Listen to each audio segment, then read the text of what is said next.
કાલ તો તમને આયા હેઠે હોવા દીધા તો ઈ બને આજ તો તમે છેટ ઉપર ખાટલો લઈને આવ્યા ઉપર હુલે ઉઠા તમે એ મસ્કા ઉપર જલ્દી વઈ આય કેમ એક વાત કહું તને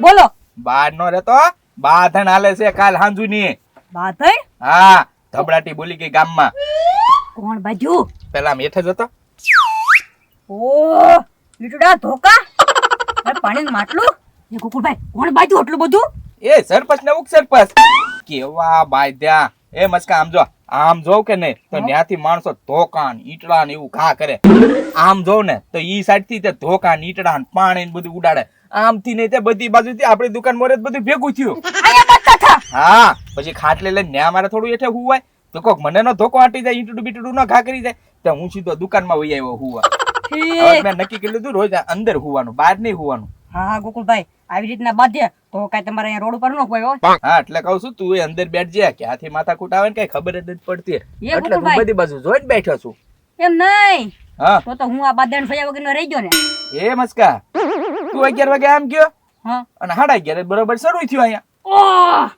અડધી કલાકનો ગેપ રહી ગયો એમ ને હા આ વાંધો નહીં આજ છે ગોકુળભાઈ 12 વાગે રહું બાકી આજ ના બાધણ સંજાવન છે એ પાછું કઈ નક્કી ન કહેવાય તો પાછા ભેગા થયા બાત હતી નોય બાતે એમ નહીં ગોકુળભાઈ હા આ સરપંચ ને બે હાથ નથી અને ઉપસરપંચ ને 25,000 નો છોટો આવી ગયેલો છે તો ઈ બે કેમ બાંધ્યા એટલે ઈ નહીં હવે તો આ ગામના સરપંચ છે ને ઈ નહીં તો હવે આ ગામના બધા ખૂટિયા છે કે નહીં સરપંચ બનીને આટા મારે ગામમાં કાબરો ખૂટ્યો હા હા એનું નામ આપણે સરપંચ પાડેલું છે હાજી હા ઈ બાઈ ત્યાં બે ખૂટિયા ભેગા થઈને ધબડાટી બોલાવી દીધી અહીંયા પછી હું તો ખાટલી લઈને અંદર ગડી ગયો ને બધા પાણકાના ઘા કર્યા અરે એક તો મને તોય પગે અડી ગયું ઈંટડું ઠીક હા હા ઈ બે બાતાના ખૂટિયા તો એને છૂટા પડાવવામાં આ બધું ઘા થયેલું છે એમ કે ને હા આપણું માટલું મેં આમ જવા દીધું ને તો બરોબર લપટી ગયું જો ફૂટી ગયું અડધું પડ્યું ને અડધું તો લઈને વઈ ગયો ખૂટિયો શિંગડામાં ભરાવી અરે કરી એ ગોકુળભાઈ તો હવે કઈ ખૂટિયા નહીં બાંધે હાલો ખાટલી હેઠે ઉતારો અને તમે છે ને તમારા ઘરે જાવ એ ઘરે હું જાય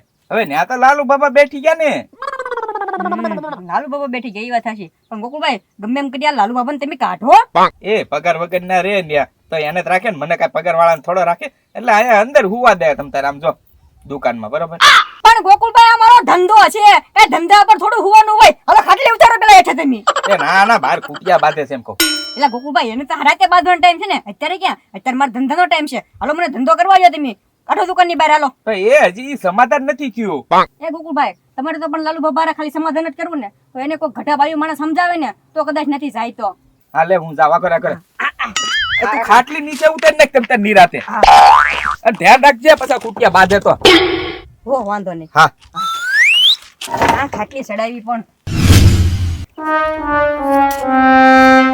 આવો આવો મહેમાન બેહો હા બેઠા લ્યો કયા ગામના આ ગામના છે ઠેક આ ગામના છો હા હા બોલો હું આવ્યા હતા હે લાલુ દાદા હા તમે આ ગગા શેઠ ને ઘરે રહ્યો કઈ થાતું નથી તમને હા ના ગગા શેઠ ને હે ને અમારા ઓળખીતા છે ઠેક ઓળખીતા છે તો તમારે એને ઘરે રહેવાનું હોય હા હું એનો મહેમાન છું એટલે ઈ મને રાખે છે અહીંયા તો પછી ક્યાંક કામ ધંધે જાવ ને કઈક કામ કરો અરે કામ કોણ કરે અહીંયા ખાવા પીવાનું મળી રહે તો બરાબર છે એ હારું હા હાંસ પડે ને તે બધા વેવી નાખવાના છે કેવો તડકો છો બોલ હાંસ પડે ને કે આપણે બે થી નહીં વેવાય તારા ફવા છે ને ઓસરીમાં બેઠા છે એને બોલાય જા તાઈને છે વેવી નાખતું વે ઈ ગધા છે એમની પાસે કાઈ નથી કરાવવાનું એટલે ખાવામાં ગધા ને ખાઈ જાય તો ઘણું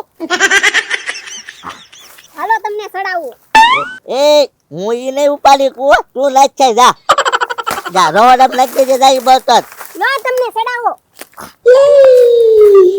એ વજન લાગે તું નાચ છે જા જા તમારે ચા પાણી પીવા હે તો બનાવી નાખું ના મારે ચા પાણી નથી પીવા નથી પીવા ના તમે છે ને હવે આમ જવો ગગા શેઠ નું હરામ નું ન ખાતા તમારા ઝૂંપડે રહેવા વહી જાવ એમ કહું હું તમને ના હું ગગા શેઠ નો ફુવા છું એટલે હું તો અહીંયા ખાવાનો જ છું એ ફુવા એવા હક પણ તો બધાને હોય જ તે કાઈ ફવા થોડા ઘર જમાઈ રહેવા વહી આવે તમારા ઘરે રહેવાય ના ભાઈ મને અહીંયા ખાવાનું મળી રહેશે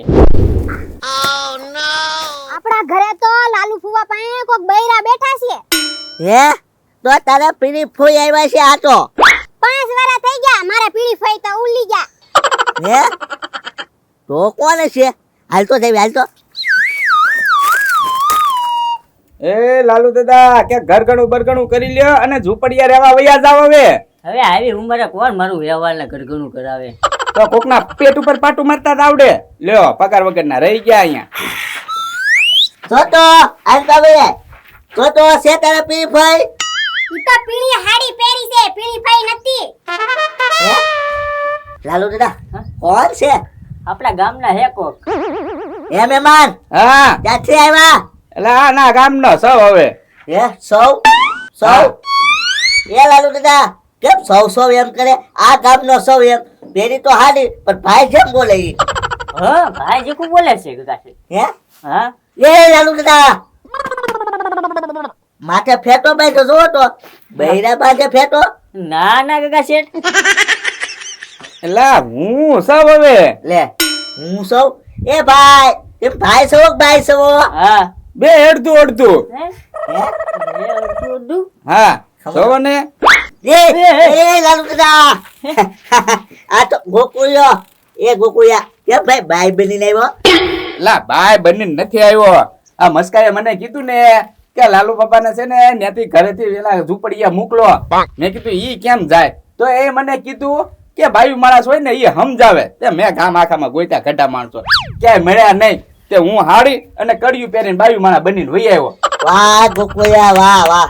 હવે ગોકુળિયા છે ને લાલુ દાદા ઘેર જ મોકલવો ને તારે. હા ઉભો થઈ જા, ઉભો થઈ જા. હા પછી અહીંયા રહેવા માંડ્યા. મારે અહીંયા રહેવાનું હોય. હા હા હવે લાલુ દાદા ને તગડી મૂકી તમ તારે. ઉભો થઈ જા ભાઈ. જાવ જાવ લાલુ બાપા હાલો ઘરે જાવ તમારા. ઓ બાપા હાલો, હજી એક મારો. હા હા હે? ઓ બાપા તો હું છે કાકા છે. નોકરી કાઢ નાખ્યો ત્યાં બાયું બની આવ્યો અહીંયા. આપા તો એને ઝૂંપડીએ રહેવું જોવે ને. એ ગોકુળિયા લાલુ દાદા આયા જ રહેશે હો. તું હવે છે ને આયા આવતો ને આગળ. હા હા વયા જાવશો વયા જાવશો. હે લાલુ દાદા બાયું બની આવ્યો બસ. કેટલા ઈટડા પડ્યા થા માઈન બધા નાખી રહ્યો. હા હવે બેઠવા દે. આવો આવો ભાઈ. ભાઈ કહું કે બેન કહું? બાયું માણસ. કેમ બાયું માણસ? બાયું ને માણસ નો સમજણ પડી કાઈ? ના ના કોણ છો તમે? લે તે જ કીધું બાયું માણસ બનજો એમ. ઓય મેં ક્યારે કીધું તમને? હું તો તમને ઓળખતોય નથી. લે મને નથી ઓળખતો. નહીં. લુગડા કાઢીને બતાવું તો તને જોતો કોણ છે. એ ગોકુળભાઈ તમે? તો હું જ તેને. એમ નહીં પણ આ હાડલો અને આ બધું હું પહેર્યું? પણ એ મસ્કાર તે તો કીધું તું બાયું માણા ને લઈ જાજો ન્યા ગગા શેઠ ને ન્યા. તે મને ગામમાં કોઈ ન જડ્યું પછી હું બાય બની ગયો અડધો અને અડધો આદમીન બની ગયો. એમ કરીને લાલુ બાપાને સમજાવવા ગયા. ત્યાં સમજ્યો જ નહીં ને ઓળખી ગયા માર્યો. એ ગોકુળભાઈ પણ મારે તેને હા તમે ગાંડા કાઢો તો કેમ? હવે મેં તમને એમ કીધું હતું લાલુ બાબાને તમારે મનાવવા હોય ને તો આપણા ગામમાંથી કોઈક બાયું માણસ હોય ને, બે માણસ ગઢા માણસ, એને તમે ત્યાં લઈને જાવ તો કદાચ લાલુ બાબા એનું માને તો એમ. તમારે બાય માણસ બની જવાનું એમ મેં નહોતું કીધું. એટલે કે ગામમાં જડવા તો જોવે ને માણસો. આ તો પણ ગમે ઈ એક બનાય કા બાય બનાય કા પછી માણસ બનાય, આ બે નો બનવાનું હોય કાઈ. તે તો એમ કીધું તું બાયું માણા બનજો. હું બાયું માણા બની ગયો. એટલે તમને ઢીબા હશે. તો હવે શું કરવાનું? હવે હું કરવું હું એ ગોકુળભાઈ? હવે લાલુ બાબાને છે ને એમ ઈ નહીં માને. એને છે ને તમારે બીક બતાવવી પડે તો ઈ માને. એ મસ્કા બીક કેમ બતાવી? બીક આ જો ગોવિંદભાઈ જાય છે. એ ગોવિંદભાઈ હા અહીં આવો. તમને બીક બતાવતા આવડે? હા એવું જ મને બહુ આવડે. ગોવિંદભાઈ ને આવડે છે. એ ગોવિંદભાઈ ઓલા ગગા શેઠ છે ને એના ઘરે લાલુ બાપા રહે છે. એને બીક બતાવવાની છે. હાલો તો હમણાં બેગ બતાવી આવું. હા કેવી બીક બતાવવાની હોય? એ ગોકુળભાઈ ઈ તા ગોવિંદભાઈ ને બહુ આવડે છે, મને ખબર છે. હે? એ બીવડાવે ઈ. એ હાલ તો જોવા જવી તો કેમ બીક બતાવે ઈ. હા તે હાલો વાંધો નહીં. હા. લાલુ દાદા તમને બીક કેવી લાગે? બીક હું કોઈથી નથી બીતો. કોઈથી નથી બીતા? નહીં હું કોઈથી નથી બીતો. હું બેવડાવી દઉં તો? હા તો બીવડાવો લ્યો.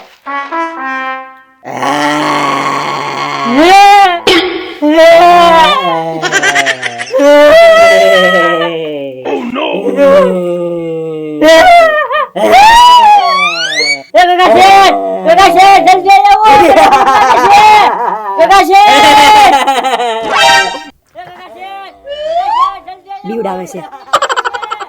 એ મસ્કા દીવે છે લાલુ બાબા હા હા હવે લગભગ હોયા જાહે આમથી હા હા ગોકુભાઈ પાછું તમને આ ઘર મળી જાહે હા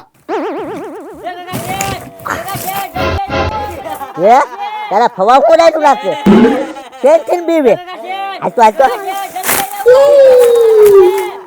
એ ગગા શેઠ આવો જલ્દી ગગા શેઠ એ લાલુ દાદા હું છું હે ગગા શેઠ આ ગોવિંદભાઈ બીક બતાવવાનું વ્યૂ છું એ ગોવિંદભાઈ તેમ બીક કામ બતાવો મને ગોકુળભાઈએ કીધું કે લાલુ દાદાને બીવડાવો એટલે બીક બતાવું છું શેઠ ગોકુળીએ કીધું હજી એક વાર બીક બતાવો તો તમે હું કામ બીવો છો લાલુ દાદા બીવે ને એટલે હું બીવ હજી એક વાર બીક બતાવો